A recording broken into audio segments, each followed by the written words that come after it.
Hello! Today I wanted to share a recipe for a very versatile dish, that is, biscuits.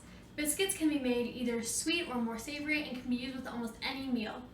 The recipe that I'll be doing today, or the version of it I'll be doing today, is a little more on the sweet side, but I will tell you what you can do to change or adapt the recipe to fit either a more savory palate or even sweeter if you want to.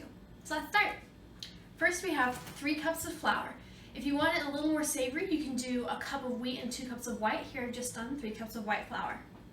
Add to that 3/4 teaspoon of cream of tartar, a half teaspoon of salt, 4 1/2 teaspoons of baking powder, and then 2 tablespoons of sugar.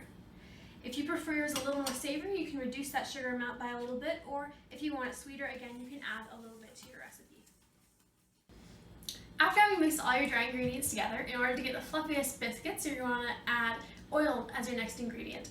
So if you want to make it again more savory, you can use olive oil, or sweeter, you can use coconut oil like I'm doing here. When you're baking and substituting for oil, a lot of people worry that the meal that you'll be making will end up having an oily flavor to that, but it is not the case.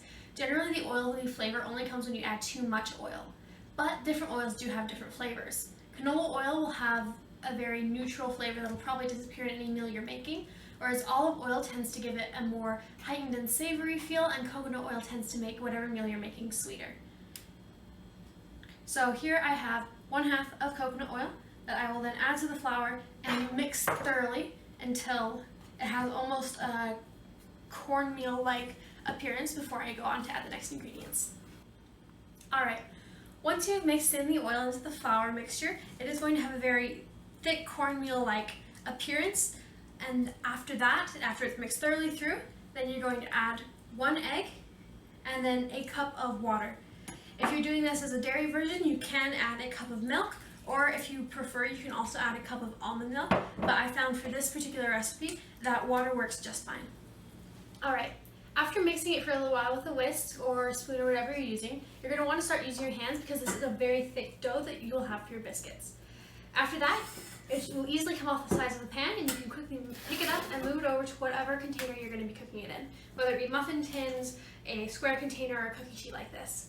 Now when you put it in the oven, for a cookie sheet about this size, you're going to want to cook it for about 12 to 15 minutes at 450 degrees.